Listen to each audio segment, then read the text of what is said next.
चलो गर्ल्स यहाँ पर पहला question chapter number 9, chapter number आपका कौन चल रहा है 5, ठीक है। चैप्टर नंबर 5 का क्वेश्चन नंबर आपका है 3, ठीक है। 3 जो क्वेश्चन है वो थ्योरेटिकल बेस है, यानी पूरा का पूरा थ्योरी के ऊपर बेस है, ठीक है। इसमें खाली आपको समझ के आंसर्स देना है, बहुत सिंपल है, आपको ऐसे ही आ जाएगा।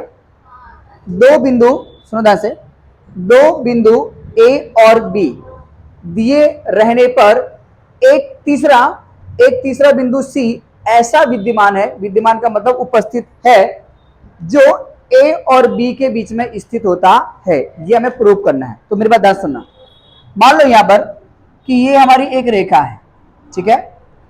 ये हमारे क्या एक रेखा खंड, जिसपे हमने एक यहां पर ले लिया ए और यहां पे क्या ले लिया हमारा बी, हाँ है ना। अब ए और बी के बीच में असंख्य बिंदु आएंगे। कितने आएंगे? असंख्य। आप जितने चाहो उतने ले सकते हो, मैं जितने चाहूं उतने ले सकता हूं। अगर मान लो मैंने ये असंख्य बिंदु मैंने किए हुए हैं, ये मैंने असंख्य बिंदु इनके बीच में किए हुए हैं। अब इनमें से तुम किसी भी बिंदु को अगर तुम सी मानते हो, अगर ए और बी के बीच में जो रेखा है इस पर असंख्य बिंदु उपस्थित हैं, इनमें से आप किसी भी बिंदु को क्या मानो? सी।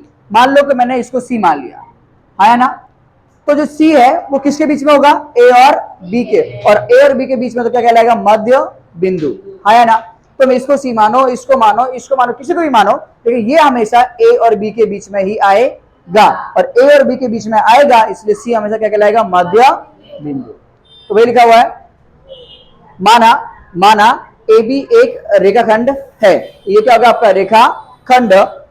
ए और बी के बीच में असंख्य मध्य बिंदु होंगे, असंख्य बिंदु क्या होंगे? विद्यमान होंगे, यानी बहुत से बिंदु आने वाले हैं, ठीक है। तो इनमें से अगर हम किसी को भी अगर हम क्या मान लें? सी मान लें, तो वह हमेशा ए और बी के क्या आएगा? बीच में आएगा, है ना। और बीच में आएगा तो उसको हम क्या बोलेंगे? मध्य बिंदु। क्लियर है? समझ आ गया? ओके। सेकंड, ये आपका आंसर था, ठीक है ना। सेकंड का आंसर यहां कम से कम, फर्स्ट में डाउट नहीं ना? क्लियर। सेकंड देखो, यहां कम से कम ऐसे 3 बिंदु विद्यमान है, यानी 3 बिंदु उपस्थित है कि वे एक रेखा पर स्थित नहीं है। वो तीन बिंदु क्या है? एक रेखा पर उपस्थित नहीं है। क्या इन अभिधारणाओं में कोई अपरिभाषित शब्द है? क्या ये अभिधारणाएं अविरोधी हैं? क्या ये यूक्लिड की अभिधारणाओं से प्राप्त होती है? स्पष्ट कीजिए, स्पष्ट करना है, बता सुना। यदि केवल 2 बिंदु होते, अभी 3 बोल रहा है, अगर खाली 2 बिंदु होते, तो ध्यान सुनना, अगर खाली 2 बिंदु होते तो मैं 2 बिंदु कहीं भी लिखूं, उनको मैं सीधी एक रेखा से जोड़ सकता हूं। अगर मैं 3 बिंदु ले लूं और वो भी समान ना हो, इक्वल ना हो, तो इनको मैं एक रेखाखंड से जोड़ पाऊंगा नहीं। तो मुझे फिर और रेखाखंड हमेशा सीधा होता है। अगर 3 बिंदु को मैं जोड़ने जाऊंगा ना, तो मुझे क्या कहना पड़ेगा पता है? ऐसे, तो ये रेखाखंड कहलाएगा नहीं। हाँ जी।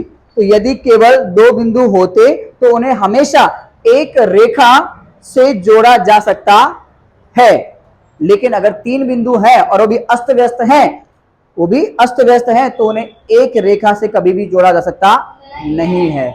इसीलिए कम से कम 3 बिंदु होने चाहिए। डन? क्लियर है? ओके, चलो यहां पर आ जाओ। अब क्वेश्चन नंबर 4, ये तो थ्योरेटिकल था, ये पूछे कि नहीं पूछे, पूछे तो भी इसे लिख देना है आपने, लेकिन ये सिद्ध करने वाले आएंगे जरूर, और ये आपको आने चाहिए। बहुत सिंपल है ना, खाली फोकस करना है। यहां पर क्या बोल रहा है? यदि 2 बिंदु, ध्यान देना भैया, यदि 2 बिंदु ए और बी के बीच एक बिंदु सी ऐसा स्थित है, पहले वहां तक करेंगे सॉल्व, ठीक है, फिर आगे देखेंगे हम। पहले क्या बोल रहा है? यदि 2 बिंदु ए और बी, तो हमने ले लेना है, एक रेखा बना लेनी है, और यहां पे बिंदु कर देना है ए, और यहां पर बिंदु कर देना है बी। डन? यहां तक क्लियर है भैया? क्लियर बेटा? ओके। अब ए और बी के बीच एक बिंदु क्या बेटा? सी। अब ए और बी के बीच में कौन सा बिंदु बेटा? सी बिंदु है। कौन सा बिंदु बेटा? सी। तो मैं यहां बीच में ले रहा हूं सी। डन है? यहां तक क्लियर है? और हमें AC बराबर BC दिया हुआ है। क्या दिया हुआ है? यानी कि जो AC का जो माप है वही माप BC का भी है, ये हमें दिया हुआ है, ठीक है। तो यहां लिख देंगे कि AC बराबर क्या बेटा, BC, ये हमें दिया गया है, दिया है, खाली इतना लिख दो, स्पेस नहीं है वहां पर, ठीक है, दिया है। तो सिद्ध कीजिए कि AC बराबर यानी AC बराबर 1/2 AB होगा, ठीक है। एकदम सिंपल से शॉर्टकट अपनाएंगे चीज, एकदम ध्यान देना। ये जो AB है, ये जो आपका AB है वो किसके मिलकर बना है, AC और CB से, हाँ या ना। अगर मैं A और B के दो टुकड़े करूं तो एक टुकड़ा AC होगा और दूसरा CB होगा, हाँ या ना। तो मैं AB को क्या लिख सकता हूं बेटा, AC प्लस CB, हाँ या ना। AC प्लस CB लिखूं या AC प्लस BC लिखूं, बात एक ही है, ठीक है ना, हाँ या ना, समझ आ गया, ओके। अब AB का AB बराबर का बराबर और AC, भैया जी AC, तो ये AC का AC प्लस का प्लस। अब जो CB है ना, CB किसके बराबर बेटा, तो जो C और जो B है वो किसके बराबर बेटा, AB के। तो जो CB है वो किसके बराबर बेटा, AC के, AC के बराबर है ना, हमें दिया हुआ है। तो हम अगर CB ना लिखकर हम क्या लिखे भैया, AC लिखे, चलेगा। तो मैंने लिख दिया यहाँ पर AC। अब बोलोगे सर हमें कैसे मालूम पड़ेगा कि ऐसा करना है, हमें क्या चाहिए, यहाँ पे 2 चाहिए, क्या चाहिए 2, वो नीचे चाहिए, वो बाद में आ जाएगा, लेकिन 2 तो तभी आएगा जब एक और एक जुड़ेगा तब, हाँ या ना। या तो हम AC को कन्वर्ट कर देवे या तो CB को कन्वर्ट कर देवे, किसी को भी कन्वर्ट कर सकते हो, लेकिन आपको इस आंसर के अंदर एक तो AC चाहिए और AB चाहिए। तो AB तो हमारा ये रहा, तो यहां से अगर हमें AC चाहिए तो मुझे CB को निकालना पड़ेगा। तो CB को मैं कर दूंगा, रिप्लेस कर दूंगा, CB को क्या कर दूंगा, रिप्लेस। तो यहाँ पर जो CB है वो किसके बराबर बेटा, AC के। तो मैंने जो CB है उसकी जगह मैं क्या ले लिया, AC, बराबर है, हाँ या ना। बोलो बोलो, डाउट बोलो बेटा। सवाल में पूछा गया है, सवाल में हमें AC और AB चाहिए। अगर तुम बेटा, अगर तुम इसको बदल दो तो क्या आएगा, तुम्हारा BC आएगा। और सवाल में कहीं भी BC पूछा नहीं है, जो सवाल में आंसर में चाहिए ही नहीं उसको मुझे हटाना पड़ेगा ना। हाँ, अगर भैया अगर AC की जगह रोशन का BC पूछा होता तो फिर हम उसको बदलते, समझ में आया, ओके। अब यहां पर तो बेटा AB का AB बराबर का बराबर, ये भी AC ये भी AC, ये एक बार ये एक बार, एक और एक, 2 बार हमारा क्या आ गया, AC। अब भाई साहब सवाल में क्या बोल रहा है कि भैया AC को अकेला कर दो, क्या कर दो, AC को, AC को अकेला करने के लिए 2 को हटाना पड़ेगा। अभी AC और ये 2, इन दोनों के बीच में कोई चिन्ह है क्या, तो गुणा समझेंगे, और गुणा की संख्या कहां जाएगी, भाग में। तो भैया भाग में ले लो, यहाँ पर AB के बटे में क्या जाएगा, 2 बराबर का बराबर, और यहाँ पर AC का, हाँ या ना। भाई साहब ने ये 1/2 को अलग कर रखा है तो हम इसको भी अलग कर देंगे, दादा ना, यहाँ पर कैसे, 1/2 को अलग कर दो, AC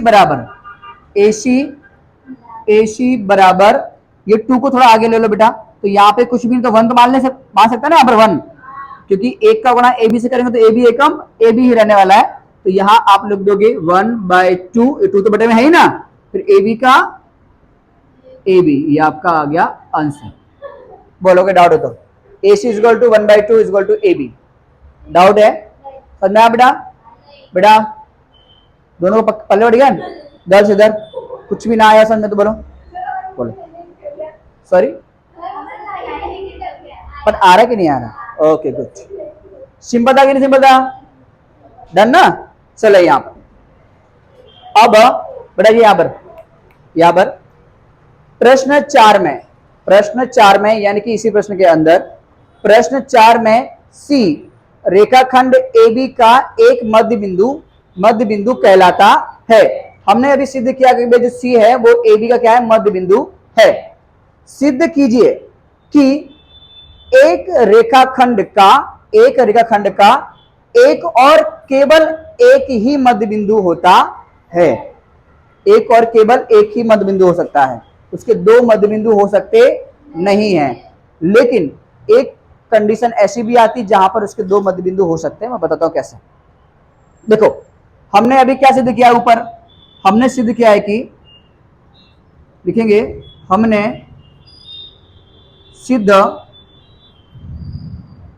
किया है कि, क्या सिद्ध किया बेटा, कि AC बराबर 1/2 है AB का।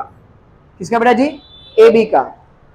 मान लेते हैं कि जैसे C यहां पर मध्य बिंदु है, अगर मान लो वहां पर एक मध्य बिंदु में D भी ले लूं तो क्या होगा, ध्यान देना। माना कि C के साथ साथ, C के साथ साथ मध्य बिंदु D भी है, D भी है, तो क्या होगा, ध्यान देना। आ जाओ आ जाओ आ जाओ, मम्मी आई हैं, आ जाइए आ जाइए आ जाइए आ जाइए आ जाओ, अरे आ जाओ, सॉरी, हाँ थर्ड फ्लोर पे है। एक ये क्लास है और एक बाजू वाली क्लास है, वहाँ पे कॉमर्स आर्ट्स वाले बच्चे बैठे।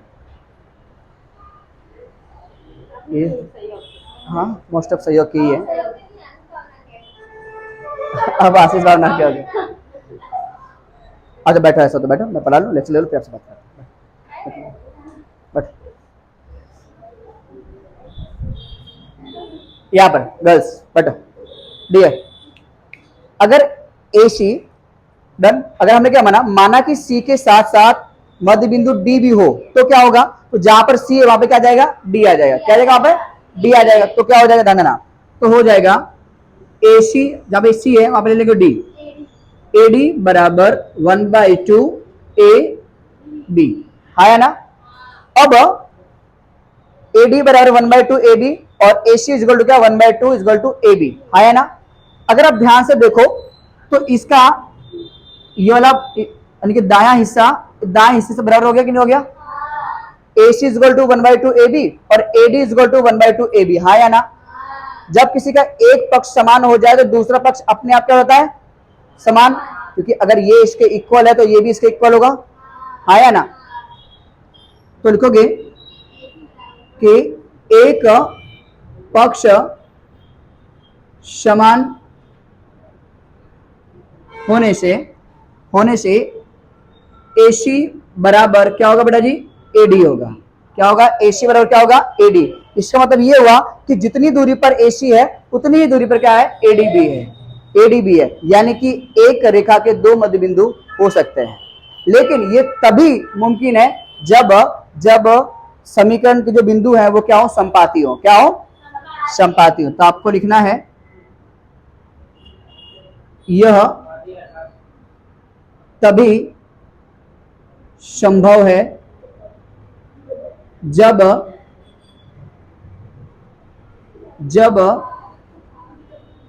बिंदु संपाती हो, क्या बेटा, संपाती हो। संपाती मतलब एक के ऊपर एक फ्लैट होना चाहिए, मतलब एक बुक रखी उसके ऊपर दूसरी बुक रखो, है ना, तो उसको बोलते हैं संपाती होना, इन्हें एक के ऊपर एक, ठीक है। यह तभी संभव है जब स्वाभाविक सी बात है बेटा, देखो एक के ऊपर एक लाइन खींची, एक बिंदु ले लिया और दूसरी लाइन खींचेंगे तभी उसके ऊपर एक बिंदु लेंगे, तभी दोनों की मध्य बिंदु सेम होंगे। जैसे ये लाइन हमने खींच दी, ये हो गया AB, इसका सेंटर पॉइंट क्या ले लिया हमने, C, डन है। और फिर से इसके ऊपर जब हम दूसरी लाइन खींचेंगे तभी यहाँ पे जो बिंदु उसका नाम हम लेंगे D, और तभी पॉसिबल है कि दोनों की जो लेंथ होगी वो क्या होगी, सेम होगी बेटा, क्या होगी तभी, लेंथ। यानी कि जब दोनों एक दूसरे के संपाती हो तभी ये पॉसिबल है कि दोनों एक रेखा के दो मध्य बिंदु हो सकते हैं, लेकिन कब, जब ये क्या हो, संपाती हो। समझा कि नहीं, क्लियर है। यह तभी संभव है जब बिंदु संपाती हो, ठीक है। इसलिए D बिंदु द्वितीय, कैसा, द्वितीय यानी दूसरा मध्य बिंदु हो सकता है। इसलिए D